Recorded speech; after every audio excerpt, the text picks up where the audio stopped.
ईशा गई अपनी माँ से मिलने के लिए। गुलाब सिंह ने बंदूक से डरने की कोशिश करी ईशा और सूरज को। जी हाँ मेरे प्यारे दोस्तों, दंगल टीवी के मोस्ट पॉपुलर से पति ब्रह्मचारी के आने वाले अपकमिंग एपिसोड में आप सभी को देखने को बहुत ही इंटरेस्टिंग मिलने वाला है। आप ईशा के फैन हो तो हमारे चैनल को सब्सक्राइब करिए और वीडियो को लाइक करें।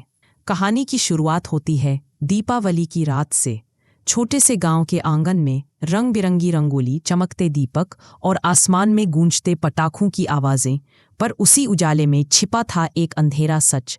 ईशा एक भोली सी लड़की अपने आंगन में बैठी थी। रंगोली बनाते बनाते उसकी आंखों से आंसू बह रहे थे। उसके होठ कांपते हुए कह रहे थे, हे भगवान, अगर मेरी माँ सचमुच जिंदा है तो मुझे उनसे मिलवा दो। बस एक बार, बस एक बार। उसकी आवाज में तड़प थी और आंखों में एक अधूरी आस। उसी पल सूरज, उसका हमसफर, एक कोने में दीपक जलाकर खड़ा था। उसके मन में एक प्रार्थना चल रही थी, प्रभु, अगर ईशा की खुशी के लिए मुझे अपनी हर कसम तोड़नी पड़े तो मैं तैयार हूँ, बस उसका चेहरा मुस्कुराता रहे। दोस्तों, अगर आप ईशा और सूरज की जोड़ी को पसंद करते हैं तो वीडियो को लाइक करिए और चैनल को सब्सक्राइब जरूर करें। आंगन के दीपक टिमटिमा रहे थे, जैसे कोई संकेत दे रहे हों कि अब कुछ बड़ा होने वाला है। तभी दूर खंडहर की ओर से एक तेज चीख गूंजी। आवाज ऐसी थी कि रूह तक कांप जाए। ईशा का दिल बैठ गया। ये तो मेरी माँ की आवाज है। सूरज ने एक पल भी नहीं गमाया। उसने अपनी सारी कसमों को भूलकर उस पुराने दरवाजे को तोड़ डाला। वो दरवाजा जो सालों से बंद था, रहस्यों में दफन। अंदर अंधेरा था, धूल और मकर जाल से भरा। और वहीं कोने में कमजोर और थकी हुई पर जिंदा खड़ी थी ईशा की माँ।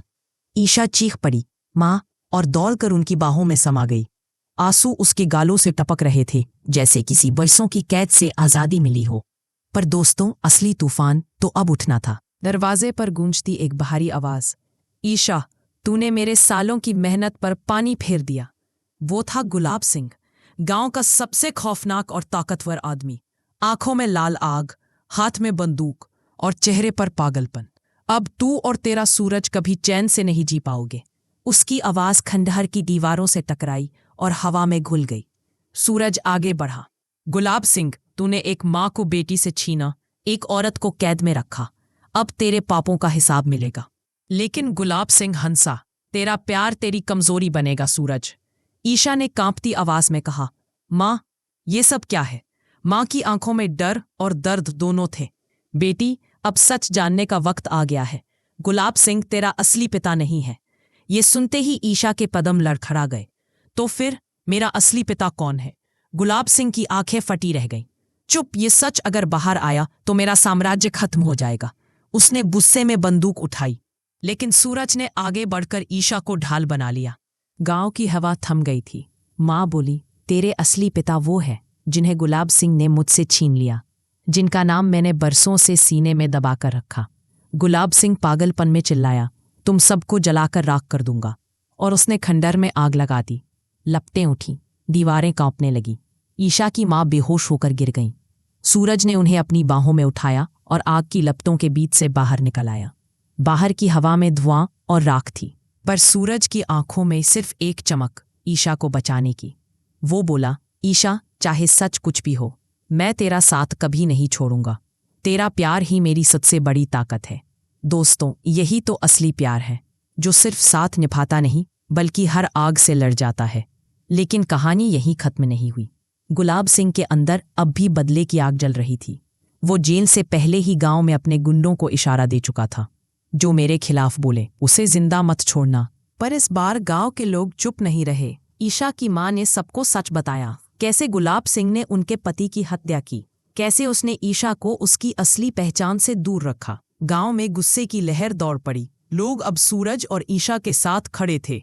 सूरज ने सबूत ढूंढने की ठानी। ईशा की माँ ने बताया, गुलाब सिंह की एक पुरानी डायरी है जिसमें उसके सारे गुनाह लिखे हैं। सूरज ने रात के अंधेरे में उसका ठिकाना खोजा, हर दीवार, हर अलमारी में तलाशी ली। आखिरकार उसे वह डायरी मिल गई। उसमें दर्ज थे हर पाप, हर गुनाह, हर झूठ, और साथ ही एक नाम, ईशा के असली पिता का नाम। अगले दिन पंचायत बुलाई गई। गांव वाले इकट्ठा हुए। सबकी निगाहें सूरज पर थीं। सूरज ने डायरी उठाई और सच सबके सामने रख दिया। गुलाब सिंह की साजिशें, उसके अपराध सब खुलकर सामने आ गए। गांव वालों ने उसे घेर लिया। वो भागने की कोशिश करने लगा, लेकिन पुलिस आ चुकी थी। गुलाब सिंह गिरफ्तार हुआ और गांव की हवाओं में पहली बार सुकून की सांस बही। ईशा ने अपनी माँ के गले लगकर कहा, माँ अब डर नहीं लगता। माँ मुस्कुराई, अब तू आजाद है बेटी, पर तेरे पिता का सच अभी बाकी है। रात फिर आई, दीपावली के दीपों के साथ। आंगन में खुशियां लौट आईं। ईशा और सूरज ने एक दूसरे का हाथ थामा। आसमान में आतिशबाजी फूट रही थी, पर कैमरा धीरे धीरे जूम करता है जेल के कमरे की ओर, जहां गुलाब सिंह अपने चेहरे पर एक रहस्यमयी मुस्कान लिए कहता है, खेल खत्म नहीं हुआ, असली खेल तो अब शुरू होगा। तो दोस्तों, अब सवाल यह है, क्या गुलाब सिंह जेल की सलाखों से भागने की साजिश रच रहा है? और सबसे बड़ा रहस्य, आखिर कौन है ईशा का असली पिता? क्या वो जिंदा है या फिर कोई नया सच सामने आने वाला है? अगर आप भी ईशा के फैन हैं तो कमेंट में लिखो #JusticeForIsha और बताओ, क्या सूरज और ईशा इस बार भी बुराई पर जीत पाएंगे?